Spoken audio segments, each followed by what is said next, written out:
created equal. Now we are engaged in a great civil war, testing whether that nation or any nation so conceived and so dedicated can long endure. We are met on a great battlefield of that war. We have come to dedicate a portion of that field as a final resting place for those who here gave their lives that that nation might live. It is altogether fitting and proper that we should do this. But in a larger sense, we cannot dedicate, we cannot consecrate, we cannot hallow this ground. The brave men, living and dead, who struggled here, have consecrated it far above our poor power to add or detract.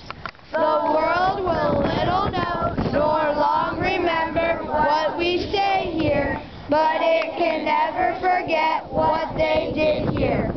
It is for us the living rather to be dedicated here to the unfinished work which they who fought here have thus far so nobly advanced.